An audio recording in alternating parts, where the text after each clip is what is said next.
Good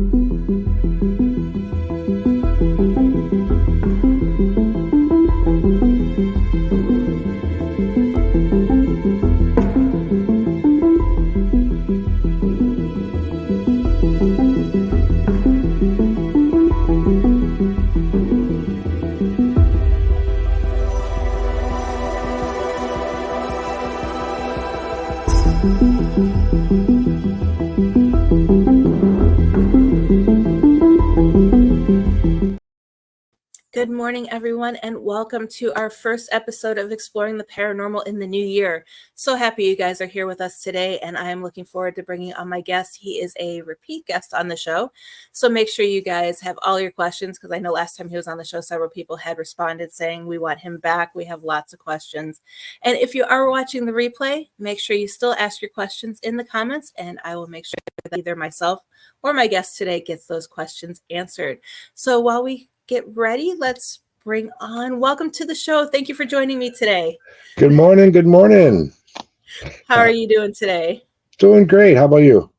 Oh, really, really good. Of course, fighting that New Year cold that, had to come around on the first day of the year. Go figure. Yep. The New Year cold or the New Year flu depends on where you're at. Exactly. So again, I'm super excited to have you on as the first guest of the year. I knew exactly who I wanted to be, and that was you. So I'm glad we were able to make this happen. I feel honored. Thank you. Thank you. So for those of my followers that don't know who you are, do you mind taking a moment to explain who you are and maybe give a little insight on what got you into the paranormal? Okay.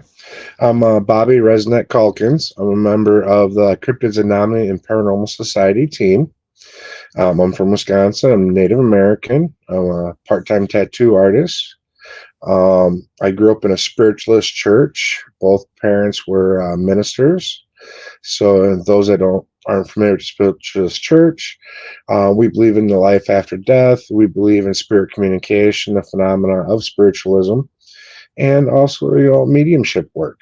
So I pretty much, from a young age, knew about the spirit world, knew about the paranormal, but it took several years for me to step out and eventually join a team that I trusted to start going out and researching and checking out different locations and helping those that are suffering from different things in their homes that can be considered a haunting or something like that.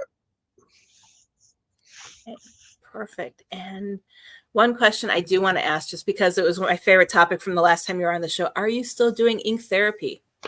I am. I am. Not as much as I'd like to be. I just haven't had much time, between the day job, doing research and other things, and of course, hosting my new show. I just haven't had time to really bring people in to take care of it. And I'm getting messages every day. It's like, when are you gonna have time? And it's like, I'm trying. I'm balancing, doing a juggling act here. Mm-hmm. Yeah, because I know when I see you, I have the perfect tattoo that I need to get. We'll get together. Yeah, I've been wanting it for a while, but I haven't had. I have one, but I've been wanting another one for a while. So I definitely need to meet up with you. Well, the wife and I were supposed to be coming to Florida in February, but I'm not sure if it's going to happen or not. Okay. Well, if you do, definitely let me know. I'll bring my equipment with. Definitely. I know I'm supposed to be going back to Nevada for filming, but we were told spring. They really didn't give us any dates. Nice. So I'm thinking spring is like March or April. So I should be here in February. If you do make it down, if not, we'll find time. I know I'm supposed to be going to Illinois, hopefully, to visit family. And then also a friend of mine, he owns a restaurant that he believes to be haunted, and he wants to host an event there. Well, I want to come. That's my old stomping grounds. I'm born and raised down there. Okay. Yep. Yeah. The restaurant's in Crystal Lake. Okay. I know exactly where it's at. Yep. Yeah. I grew up in McHenry. So. Okay. See, I grew up in the Romanville, Joliet area is where I went to high school and hung out. Mm-hmm. Earlier years, Gurney, Waukegan. And then all the way until I moved to Wisconsin, I was in the mobile auto glass industry since the time I was 18. And I used to travel the entire state putting in windshields down there. So I'm familiar with that whole area completely. Yep. I used to go to Gurney Mills all the time. I remember watching it being built. Yes. Yep. And Great America. We were there every summer. Yep, me too. We had passes. Yep. At the time they were building Gurney Mills, I actually lived unincorporated Lake Villa, which would be Rollins Road, right outside of Grays Lake. And we go to Great America, you see it being built. My father had a repair shop in Waukegan. So every day, you're passing back and forth for some reason or another. And, you'd see it just get a little bit more. That used to be nothing but a swamp area, I remember. Yep. Or have you ever been to Volo? Yes, I've been out That there. antique mall out there? Oh. Yeah. A lot of nice cars. Yes. Yeah. And a lot of spirits inside that building. Yeah. I was still younger and because I moved from that area to Florida. I was 25 and I wasn't investigating yet, but I was researching at the time. Yeah. And I just walking into that building, I was like, I'm being followed. Yeah. And there's like nobody near me. When you're sensitive, you pick that up. Yep. No matter, it could be a building downtown, it could be someone's house. Mm-hmm. The minute you walk in, you can tell there's something there. Yep. Yeah. It's because it's funny. We were at my parents' house for New Year's Eve and I was talking to my mom, the area that we want to move to. I mean, it's just about 30 minutes down the road, but they have a antique store there that's inside a funeral home. Nice. A former funeral home. And I'm like, oh, I got to get in there. And my mom's like, if you can get in there, she's like, the way you feel. Well, I know where there's a church in Cicero that I grew up in that used to be a funeral home. And that was actually one of the very first times I actually seen a shadow figure was in the church.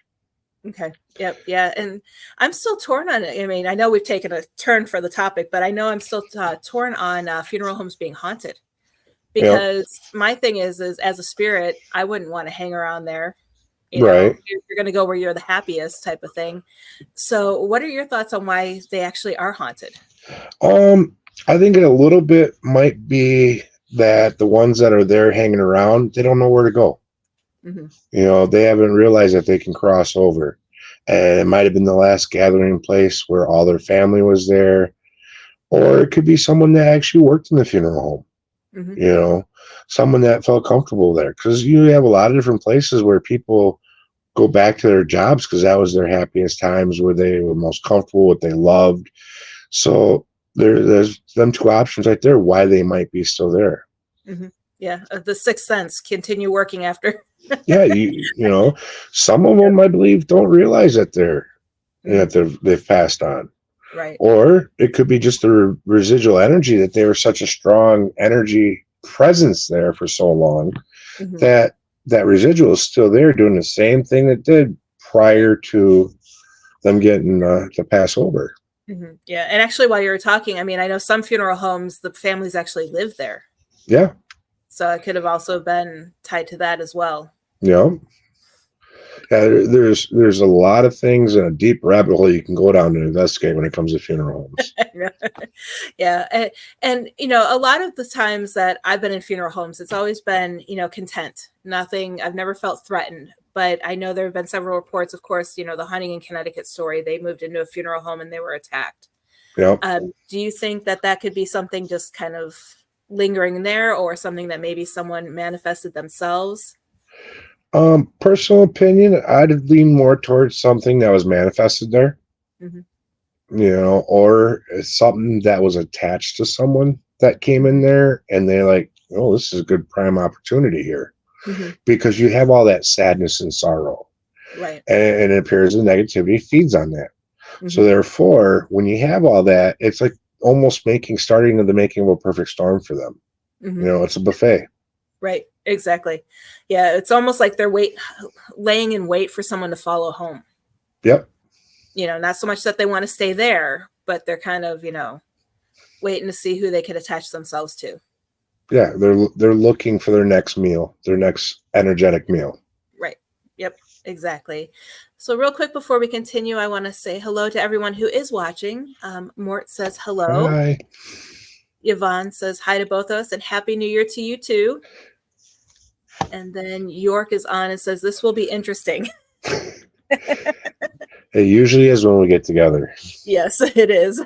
And everyone, feel free to ask any questions you have throughout the show. We're both more than happy to talk about anything paranormal, or Yep.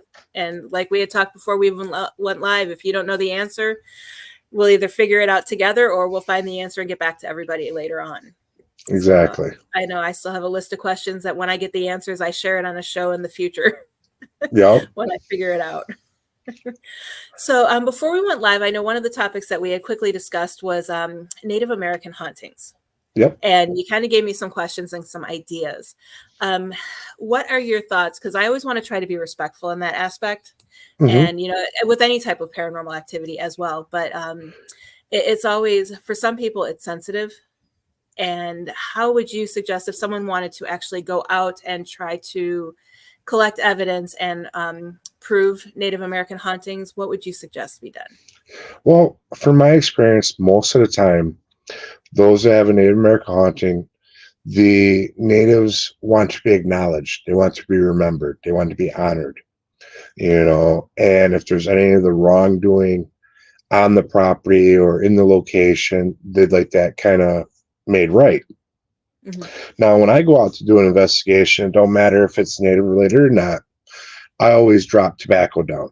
I say a small prayer when I'm coming in honor and peace, and I'm here. I want to hear their story.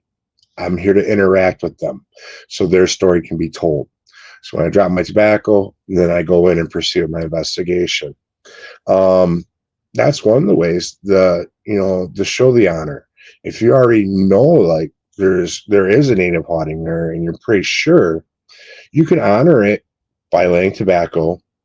When you have big family gatherings, if it's a home and you're doing like big meals like Christmas or Easter or something like that, put a little spirit plate out for them. Take a paper plate, put a little bit of each of the food that you have there that you're feeding your guests, and put it outside for them and leave it there.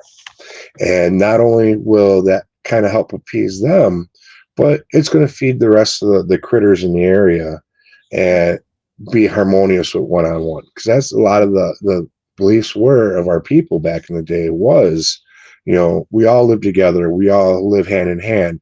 So we all take care of each other. Mm-hmm. So, and then if you're still questioning about, whether it's a native haunting or not, reach out to some of the local tribes. Some of them that were in that area can tell you if anything's happened on that land.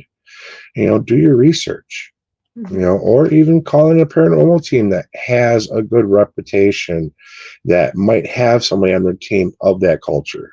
Mm-hmm. Yeah, that was going to be one of my questions is, have you ever, I don't know if you have, or if you know someone who has, either conducted an EVP session or tried to communicate with the spirits using maybe what might have been their native tongue or their tribal tongue? I haven't tried with the native tongue yet. Okay. I have someone that speaks, our tongue from our tribe that I'd love to get out on an investigation and see. I know there's other people out there, such as what's called Hero from Unearthing the Supernatural. Mm-hmm. When him and his team go out, most of the speaking they do is in their native tongue, the language of the ancestors. And they seem to get some pretty interesting responses from that. Mm-hmm. Yeah, because I know here in Florida, a lot of teams that I've worked with and talked to, they get more responses when they have someone speaking Spanish. Because of the condensity of the amount of lineage there of the Spanish is probably. Yeah, because a lot of, I just finished Haunted Roadside Attractions is my newest book, and even the other two books that I've submitted, it was like all dating back to, Spanish settlers, Spanish this, and it was like, oh, that go to the forts and speak Spanish, and they get lots of interaction with that. Yep. So. Yeah, it seems to be a lot of different locations that I go to where there's any kind of history from us natives. They reach out to me, either to me directly or through our mediums on the team, mm-hmm. to communicate with me. It's been pretty unique that way, and that's was kind of brought me on some of the different paths that I'm walking now. I'm looking more into working with the Native Americans into the paranormal field, and also trying to figure out more of the ancestry of the different areas, I had someone on my show talking about the Native American burial grounds, Mm-hmm. and effigy mounds, as they call them. Mm-hmm. And no one has ever really gone out there as a team to investigate.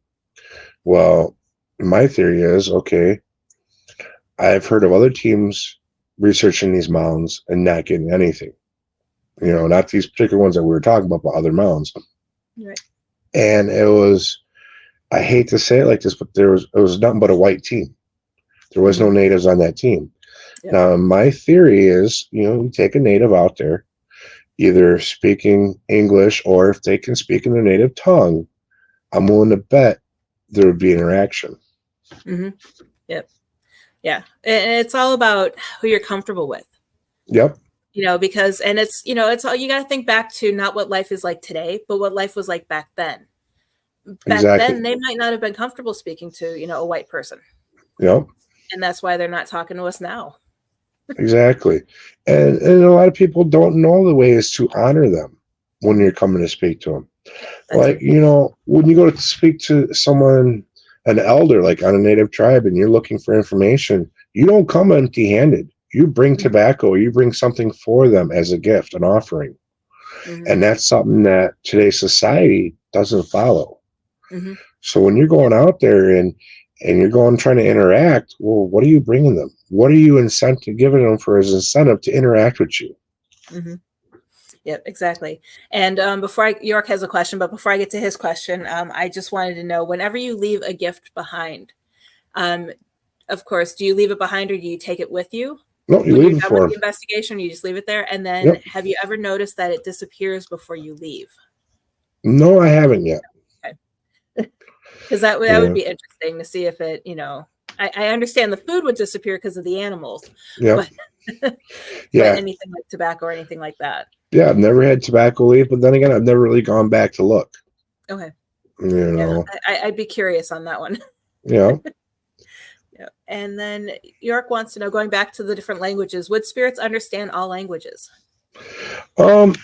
See, that's a tough one because some of the research I've done, both with the church and then also with the paranormal team and all that, it seems to be that once you cross over and you're tapping into the source, all languages. Mm-hmm.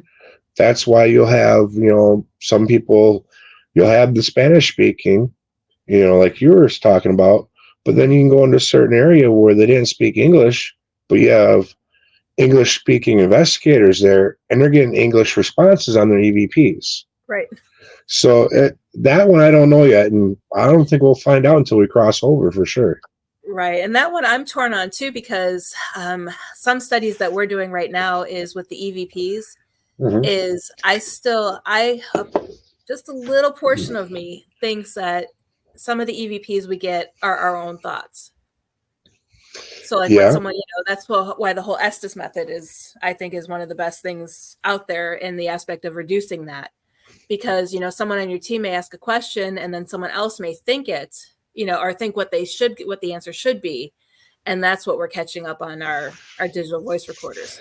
I got something for you to try. Next time you go out, take your entire team, concentrate on one thought while your EVP recorder is going. Yep.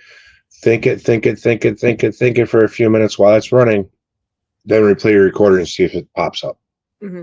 Yeah, I've heard of someone doing that before, and they actually had a response of what they were thinking.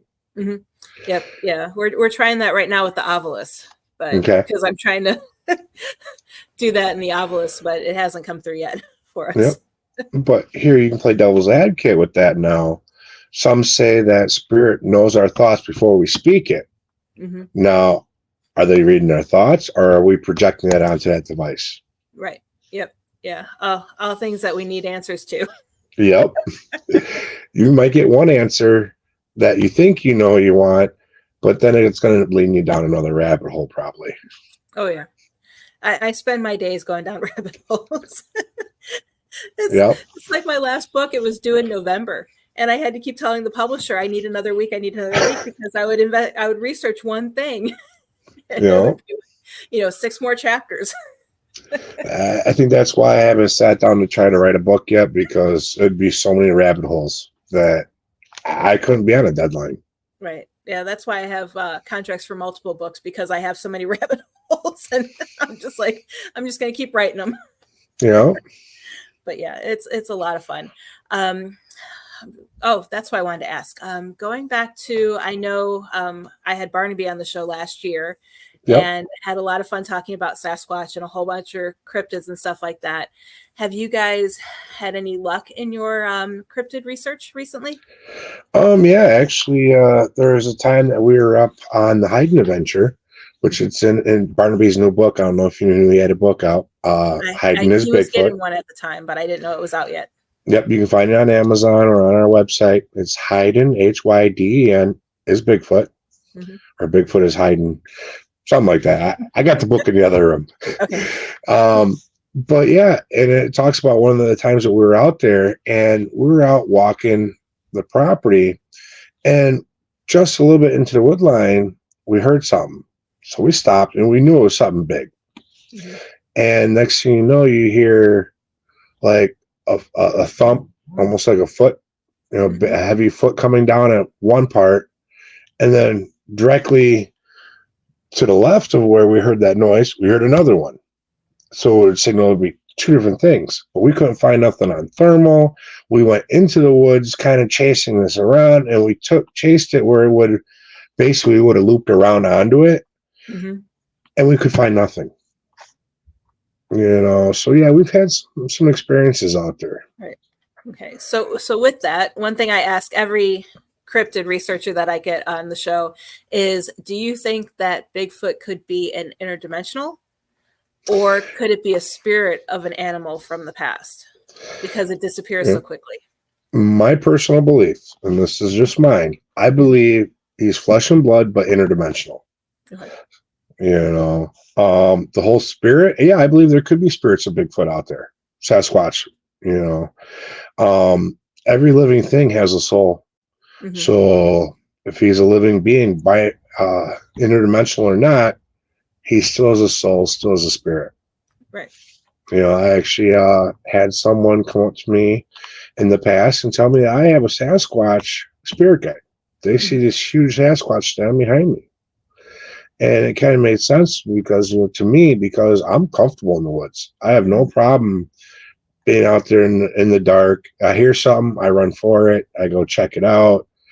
And I've always felt as if like Sasquatch is my big hairy brother.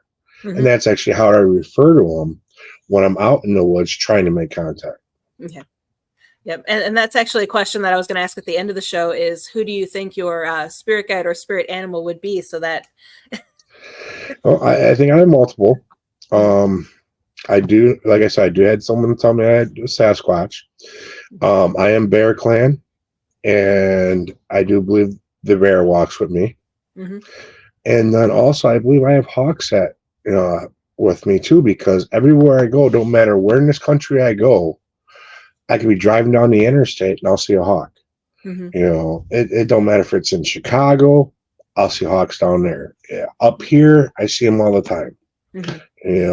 On my way to Arizona, last month to Arizona, I see them every couple 100 miles. I'd see one.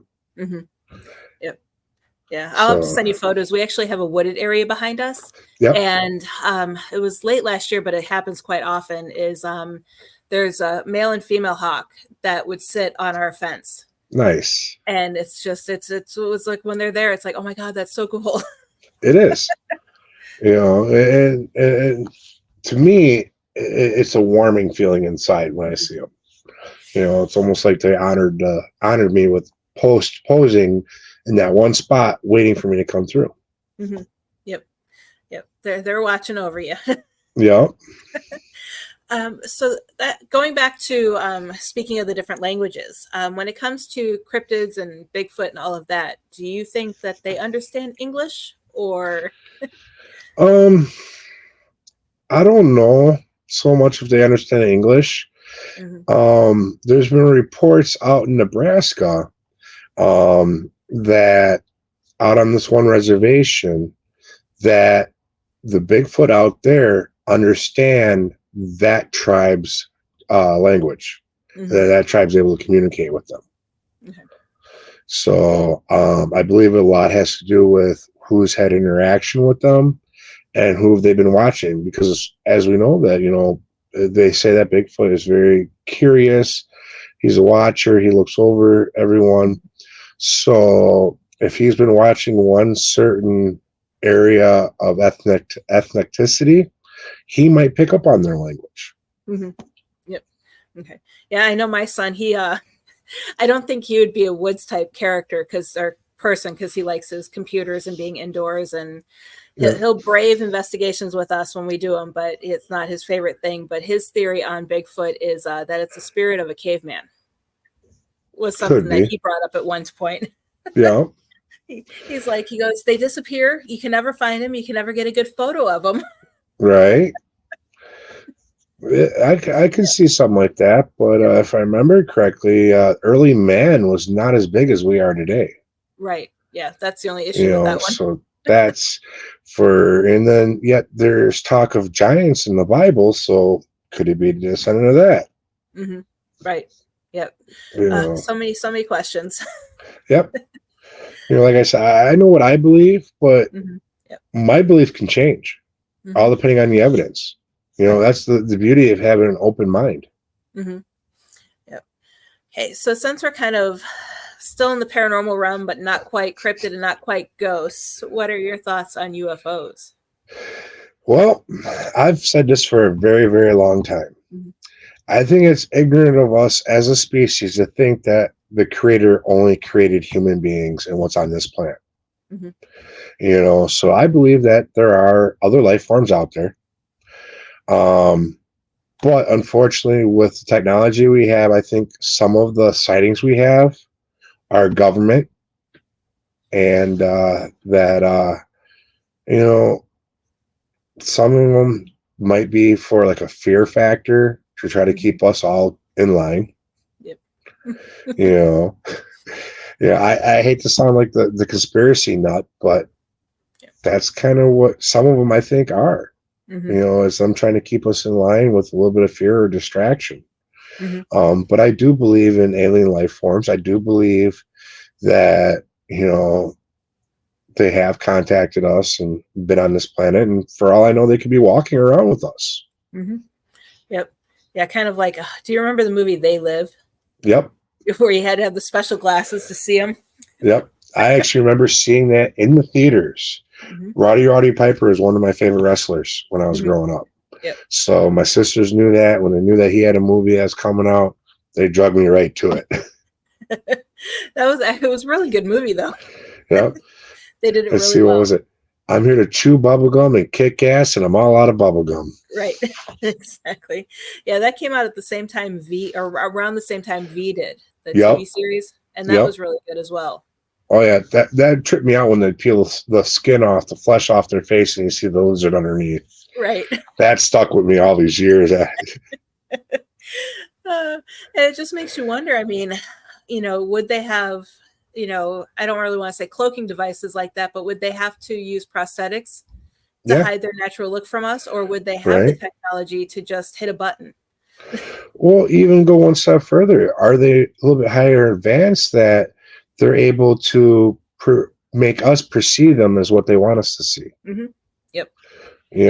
The brain is an amazing thing that, you can perceive what it wants to perceive. Right. Exactly. Yeah. I know. I've been watching, I'm a big fan of Orville. Okay.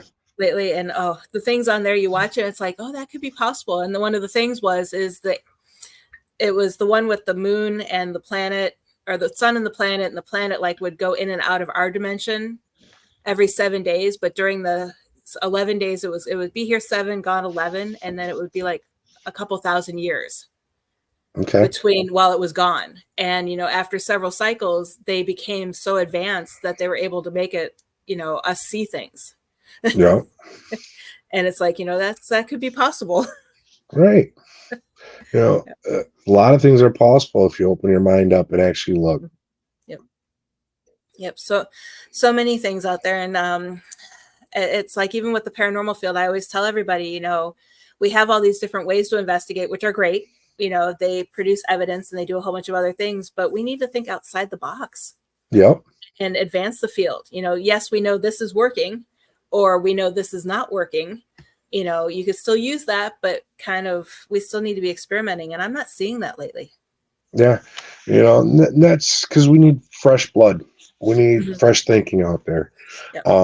I know when I first joined the team, back to talking about looking for Bigfoot research, I actually took some music out with me, some drum music. And I said, Barnaby, I want to try something, experiment. I hear you guys hooting and hollering out there, tree knocking, and not everyone gets a response. So I'm like, why don't we try something that they might be a little more familiar with? Since Sasquatch is in my culture, in the lore of my people, why don't we play some drum music, something that they should be used to? So I went out there and I played a prayer song, a gathering song, an intertribal, and I think a traveling one was the fourth one we played. And the first time we didn't get really much of a response. But the second one happened second time we tried it, happened to be that night that we had the experience that we couldn't explain. And that was me going, okay, let's think outside the box. Let's do something a little bit different. Give her a shot. Yep. Yeah. That brings me up a question that I want to do, but I want to say hello to everyone real quick. York had commented earlier that he's in Georgia and lived next to a stockade for the Trail of Tears. That has to have some heavy energy. I would like to go down the Trail of Tears and see what I can pick up on. Yep. Yeah, that would make for a great book. Kind of go like the history of the Trail of Tears and then what you're feeling and what you're getting today. That would be book idea for you. Yeah. Jessica says hello from Australia. Hello. Thank you for joining us today. Hello, mate. And Paranormal Connections is here. Hello. Thank you for joining us. So one question I do have is, I know a lot of people talking about playing the music that they would be attracted to. A lot of people, era cues, get great activity and from that. I know Philip, my co-host on Wednesday nights, he dresses up as a Confederate soldier sometimes when they investigate certain battlegrounds or Civil War homes. Other people, women, have dressed in period clothing from the 1800s, 1700s. Have you guys ever gone out in attire that matches the type of activity you're trying to get? No, we haven't. But I do have something I want to try down in Joliet if I ever get a chance to do an investigation at the Joliet prison, which is I'd like to turn myself into a giant trigger object. I have a theory. In my younger years, I wasn't the best guy. I got in some trouble. So I've been in and out of, county jails and all that. And cons usually won't talk to people that are average goody two shoes, let's say. Right. Because of my colored checkered past, I believe if I was in that place in a set of orange jumpsuit as an inmate, as one of them, they would accept me as one of them, and I'd be able to get more communication from them. Basically, not turning myself into that giant trigger object. Yeah. When you do that, I want to be there because I know that prison, and I knew people who worked there when it was open, and they would even say they had activity when they were open. Well, even a lot of the ones down in Joliet are active. I have a brother of mine that has spent time in a lot of them, and I know he was telling about that one time that I believe it was a little toaster oven or something like that they had there, or a hot plate or something like that, caught right on fire. Their outlet sparked and started a fire, and they never once could get an answer on why. I'm like, do you really think it was paranormal? I was like, dude, that place was so dark that it was just sickening. Yeah, I know the movie Prison Break. Have you seen that one? I watched it. When he was in solitary confinement, they had to stop filming because he was experiencing paranormal activity, and he hated being in there. I read an article. I wish I could get him on the show because I want to know what he experienced. Right. But I've read that he just hated being in there, and they would have to stop filming on and off because it was just so bad. Yeah. And see, that's where I want to go. I want to be put in solitary confinement or in death row, put some equipment around me, block out my hearing, block out my sight, and just leave the cameras running and see what happens. Yep. Yeah. I'd be curious to see what happens there. That would be really cool. Yeah. If I'm not there, let me know how it goes. Thank you for sharing paranormal connections. And then Jessica had a question. I'd like to know your experiences with solfeggio. I've never heard of that. I might have to do some research. Right, me too. Okay, so I'm going to definitely have to do some research. I have no idea what that is. Yeah, that's new to me. Mm-hmm. Message me that, so I won't remember how to spell it, and I'll have to. I know I do. I listen to a lot of different frequencies on like YouTube and the different beats and all that, depending on my attitude and what I want to, as far as for healing or for meditation, stuff like that. So if that's anything like that, then when done properly, it seems to have a really good response. I'm writing it down right now so that way I can remember to message you. Right. Okay.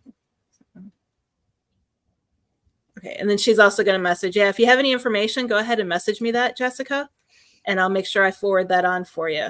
She says it can call in demons. That's I've done a little study in demonology. I took Demonology 101, through the Cajun demonologists.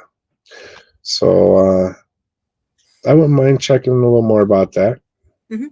Yeah, that's one area that I haven't researched too much in, but that wasn't I'm more of the scientific behind the scenes, and the demonology took more of a spiritual side of the paranormal than I went down. Yeah. Well, with me, the reason why I actually started studying was, in the long run, I want to be able to help people. And we come across a case that might earmark something like that, it's better to have the knowledge and not use it than need the knowledge and have to try to figure out who you can call to use it. Right. Yep. Yeah. No, it's funny because my team is just my husband, my son, and myself, and we may be bringing on one other person who he actually used to run the team in Vegas that I was on before I started my own team. Okay. And but we keep it small, but we have a long list of people who are categorized. If it's this type of haunting, we call this person. If it's this type, because we want to do more experiments, and you can't walk into a client's home and be like, hey, we've never tried this before, but can we? Right. So we tend to not take on too many residential cases right now because we're trying to do more experiments. But we have that long list of people that we know, if it's this, if it's leaning towards this is who we call. Yeah. I do. I reach out to Bishop Long quite a bit. Oh yeah. He's like my go-to for any type of demon case. Him and Reverend Sean Whittington out in Vegas. Yep, I've heard the name before. Yep. Yeah. So those are my two go-to guys for demons. Yeah. Cool. Yeah. If I come across anything, or if I got a question in regards to demonology, I usually get a hold of Jeremy Leonard. I'll send him a message right on Facebook, like, hey, dude, I know I took the course, but what do you think about this? Yeah. And that's what's so nice about this field. As long as you find the people that are willing to work with you, because there's, of course you have those that don't want to share their evidence. They don't want to share locations, and they're just in it for, their own thing. But if you do enough searching, you're going to find a good group of people that are willing to share evidence, compare, ideas, brainstorm, and have enough variety that you can, you don't have to know everything in detail. You could always have someone to reach out to. Definitely. And that's one thing I do like about those that like to network in this field, because you learn every day. They might try something that sparks a light bulb in you, and you might take and make a few tweaks to what they're doing, and all of a sudden you're getting the responses that you're looking for, or you're understanding something that really was kind of a block prior. Yep. Yeah. And it's nice to, because like one of those people laugh at me when I say this, but I guess it's part of my intuition and the psychic abilities that I don't pursue, because I like to research before going to a location. So I don't want to say I'm a psychic or anything like that, but I get my experiment ideas in dreams. So it's one of those, it's like, are the spirits telling me, hey, so I'll get the scientific experiment in my dream, and I'll reach out to someone who I know that works in that field. And it's like, hey, what would you do to this to make it work? And you know what? It probably is spirit bringing that to you. Yeah. Your intuition. Mhm. And with me, I don't like when I go out on an investigation with a team. I don't like knowing much about where I'm going. Mhm. Just for the fact is, I want to pick up on my own evidence. I don't want anything to influence me Mhm. because you and me can go into the same location. You might get XYB, where I Mhm. might get CDF. Right. Yep. You know, so Mhm. but if I go and looking for XYB, CDF ain't going to appear. Right. Yep. Yeah, no, it's the journalist in me because I've been, prior to doing this full time, I've been, a journalist and freelance writer. I want to know what questions to ask. Right. I want to know, and having that knowledge has helped me with quite, and, even when we get answers that we wouldn't have thought would have been the answers, knowing the history of the location has helped Oh yeah. understand why we got that answer. Yep.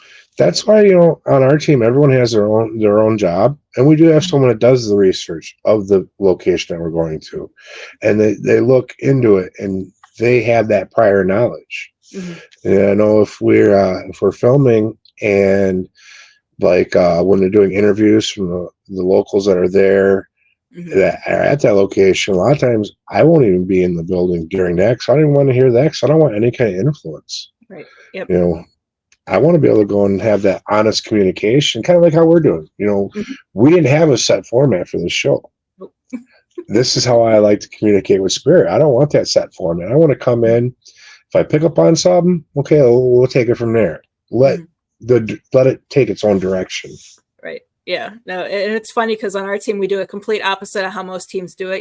The sensitives and the empaths and the psychics, you go in blind, where I do all the research, and then my husband and my son, who I always joke that they're as psychic as a wet noodle.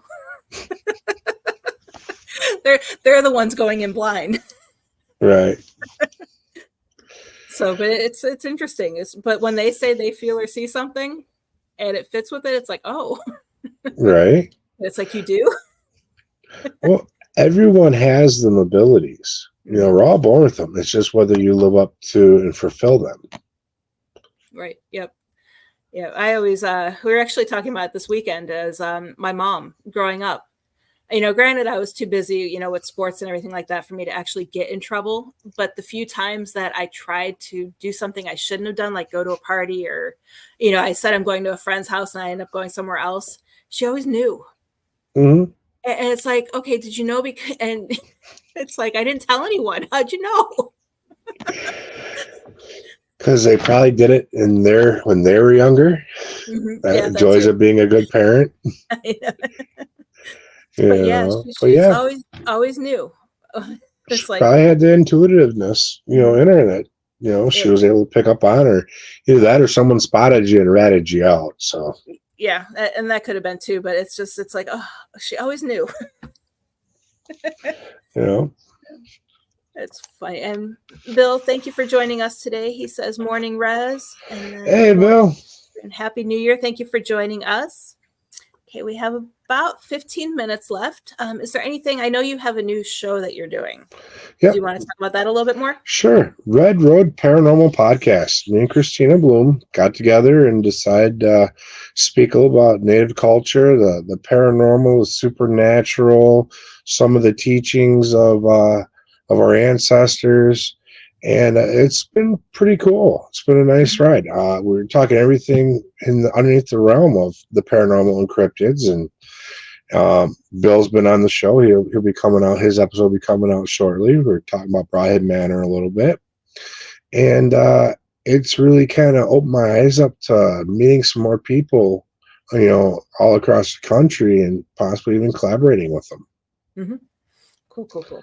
Yeah, that's one of the things I love about hosting the shows is you get to meet people you probably wouldn't have. Exactly. Yep. And you get to hear their stories and their experiences and their evidence, and some of the stuff I've been lucky enough to see even behind the scenes. Mm-hmm. I feel blessed. Yep. I really am.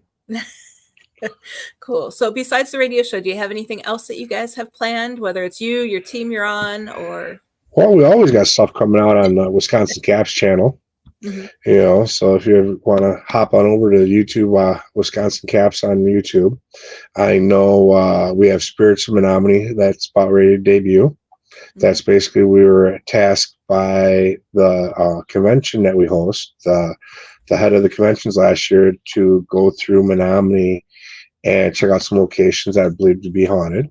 So that's already dropped.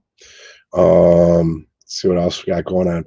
We're already starting to set up for next year's convention, June 1st, up in the Menominee Marinette area. We'll have the Bigfoot Paranormal Convention again. So this stuff you can also find on our website at wisconsincaps.com. That's Wisconsin spelled out, CAPS.com. That's the best way to keep up on what the team's doing.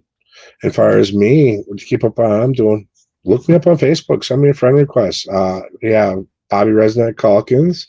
You can follow my RezNeck Inc. Page or Red Road Paranormal. Between the three of them, you can usually keep track of me.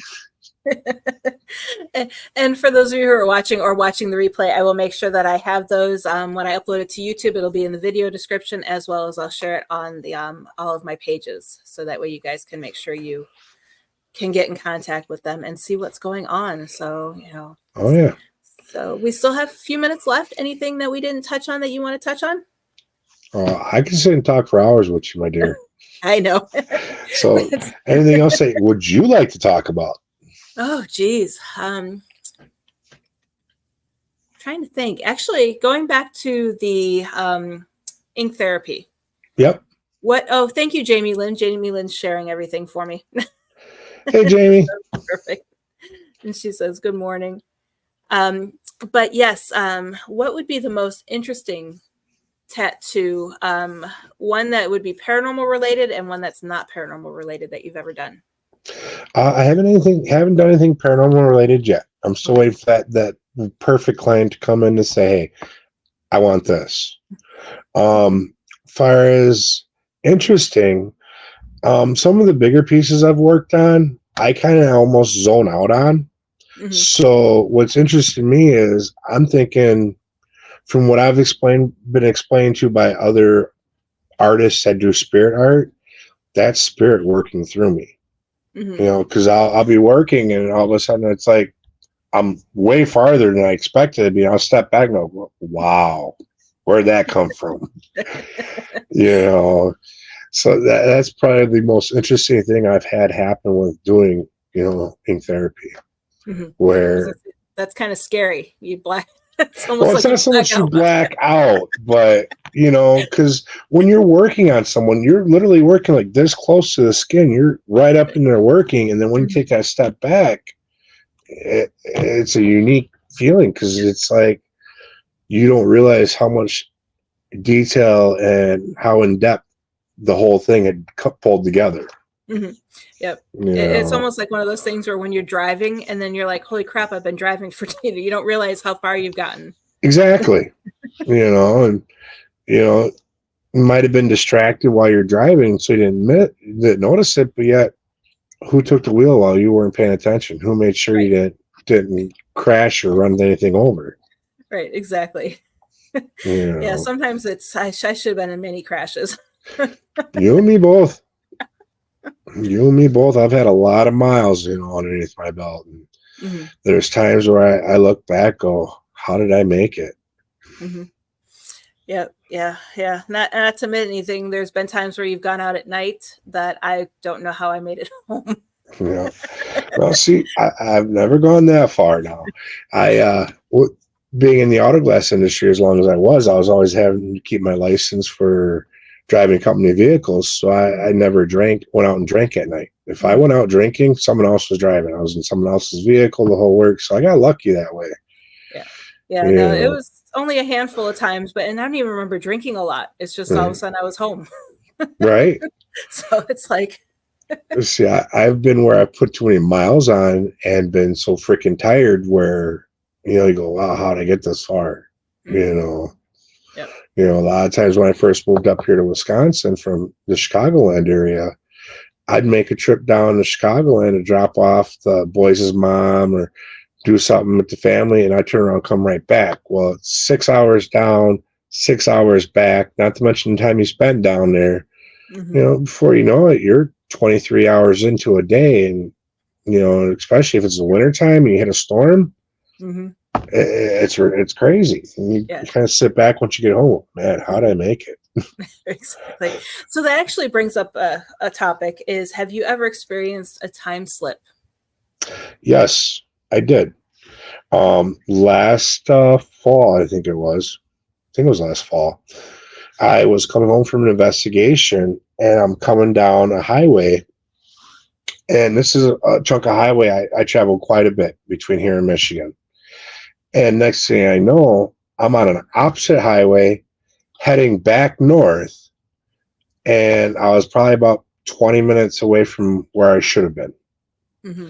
And it was like, what the hell am I doing here? And I don't scare, Mm-hmm. but for that split second when I realized I wasn't where I was supposed to be, that shot through my body like, what the hell just happened? Mm-hmm. And that's the only thing I can think of. It's like, I lost that 20 minutes of time, which is roughly about 25 miles worth of road out of nowhere. And I had to take a freaking turn off to get onto this road. When it was a straight shot pretty much all the way home. Mm-hmm. So it was kind of weird. Mm-hmm. Yeah. Yeah. No, I always tell people that I've never personally experienced that, but I was in a room doing an investigation with someone who experienced that during an investigation. And there's nothing scarier than seeing someone's his eyes went totally black and he just stood there staring. Yep. And I'm like, okay, now what do I do? If I was there, I believe I'd chalked it up to something was trying to jump into him. Right. And that's what we think because, and then it was like, I was counting in my head. So it was less than a minute. So it wasn't that long of a time. But when he came to, he had no idea that he had done that. He was just continuing on with what he was doing. Wow. See, I've been jumped before and I knew it instantly. And I literally jumped up and was like, get the hell off me. And it went away. Okay. I put them boundaries down, but for that split second when I got jumped, it was here in my own home actually. And it was like you dropped me in the middle of Lake Michigan in the middle of winter. It was that freaking cold. And it was just, and I knew what it was, just the way it came on instantly. And the minute I moved to get the hell off me, it was gone. Right. Yep. Yeah. No, when this happened, I was counting in my head. And I'm like, if I get to 30, I'm getting him out of here. But then I'm like sitting here, he's like over 6 feet tall. He's a big, bulky guy. I'm like, crap, what if he turns on me? All these thoughts were going. So I lost time too with all these 101 thoughts racing through my head. Yep. Just remember, you get something like that, you got to stay calm. Yep. Oh yeah. Everyone else in the group was freaking out, but I was okay. Yeah. I hope you got good video evidence of it too. Yeah, we didn't, unfortunately. And that's the sad part. But Lee, thank you for joining the show. I start at 11 a.m. Eastern. So it'd be 10 a.m. your time. See, she told me it was on her calendar. I shared your post this morning with it, and I got a response saying, it's on my calendar, I'll be there. Better late than never, Lee. Yep. I'll get the replay up for you. And that's the tough thing with all these time zones. Yeah. That's what happened last time. Yeah. Last time you had me on. I didn't realize it was, you guys were an hour ahead of us when we scheduled it. So I made sure I was up and ready an hour before today. Yeah, I always try to make sure I include Eastern on there, but still people, it's like I had someone, he was in Egypt and it was supposed to be, I told him with the time Eastern, and then I also in parentheses gave his time, but he only looked at my time. So then I get a message and it was, I think it was like 7 a.m. my time. Luckily I was up, but he's like, okay, I'm in the back, the green room waiting for you. And I'm like, So because I didn't want to reschedule him, I just, got up, brushed the hair, put it in a ponytail real quick, and we recorded it. Right. Well, that's like I'm supposed to be on a podcast overseas over in the UK on Monday, and I keep making sure, hey, this is what time is it there now? So what time is it now? Trying to make sure we got the right proper timing because, this is another live show that I want to be on. I don't want to blow it, especially being that far of different time zones and everything. Yep. So what I've found out so far, they're 6 hours ahead of us. Mm-hmm. Yep. I'm lucky enough to where if it's somewhere else in the U.S., I at least just log in early, and then it's like, oh, they must have meant Central. Right?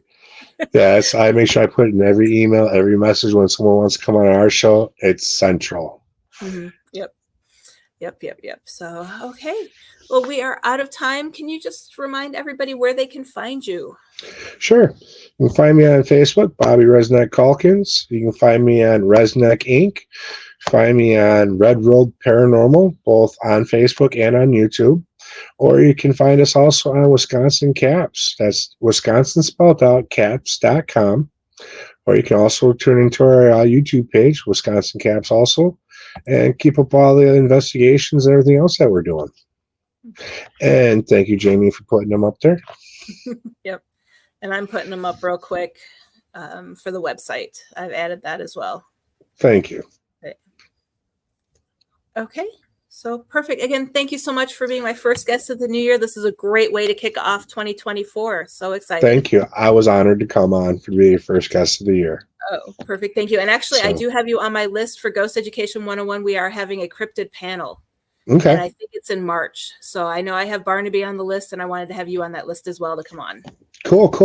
So look forward to it. We'll be reaching out to you. And I unfortunately did not update my banners. So I just have the ones from last year, but you can always follow the show at Exploring the Paranormal Show on Facebook, or catch the replay at Heather Leigh PhD, and I will have the replay up later today.